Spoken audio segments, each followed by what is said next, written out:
حرم شریف میں مولانا محمد مکی کا درس ہے اور وہ اردو زبان کا شہیر عالم ہے، پلا بڑا وہی ہے، اور ان کے والد جو تھے مولانا خیر محمد حجازی، وہ مولانا خلیل احمد صاحب اور حضرت شیخ الہند کے براہ راست شاگرد تھے، پنجاب کے کبار محدثین میں سے تھے۔ وہ وہاں جا کے آباد ہوئے تھے۔ کس طرح آباد ہوئے وہ داستان درد و غم کا آپ کو سنانا مناسب نہیں ہے۔ اس وقت سعودیہ یہ نہیں تھا جو اب ہے، اس وقت لوگ بہت تکلیف میں رہتے تھے۔ ایک کیلے کے چھلکے پر جو لوگوں نے اسے پھینکا، 17 عرب قتل ہو گئے تھے۔ 17 عرب ایک دوسرے کو چھرے مارے، 10 ہوگی تگی ہوا۔ مولانا نے اس دور میں وہاں درس دیے اور وقت آ گیا، ان کو وہاں جگہ مل گئی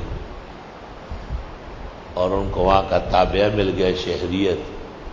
اس میں ہمارے بزرگ مولانا محمد مکی حجازی، اللہ تعالیٰ دیر تک سلامت رکھے، بہت عمدہ بیان کرتے ہیں اور زبردست توحید بیان کرتے ہیں۔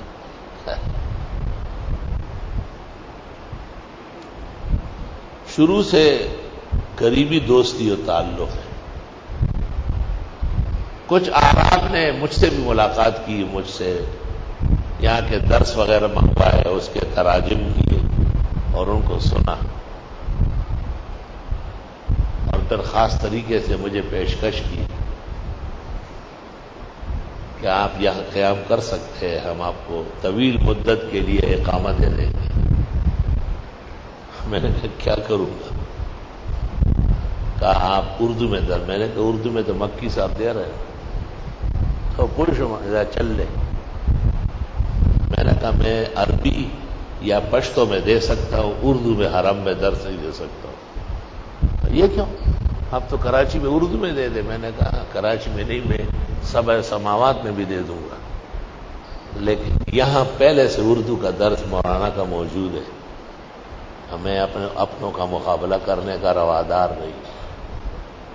وہاں جو پاکستانی علماء ہیں اور مکی صاحب سے حسد کرتے، انہوں نے مجھے کہا کہ آپ کی بڑی عزت ہے، بڑا احترام ہے، چھوڑے آپ انہیں یہ لوگ ہٹا رہے ہیں۔ میں نے کہا یہ لوگ ہٹائے، ہم نہیں ہٹائیں گے، اور ہماری 3 دعائیں ہیں مکی صاحب کے لیے۔ آپ نے بھی جو برحق ہے اور جو مسائل درس پر عمل پیرا ہے، ان کے لیے بھی میری طرف سے تحفتاً یہ 3 دعائیں ہیں۔ اللہم اقم ہو وادم ہو واثمر ہو، یا اللہ اس کو قائم رکھے، ہمیشہ رکھے اور پھلدار رکھے۔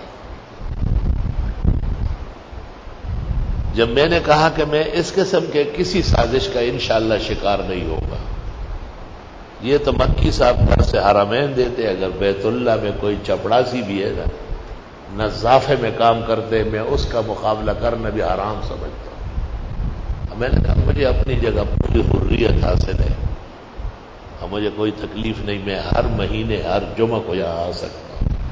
احسن علوم کی ایسی برکات اللہ نے قائم دائم فرمائی۔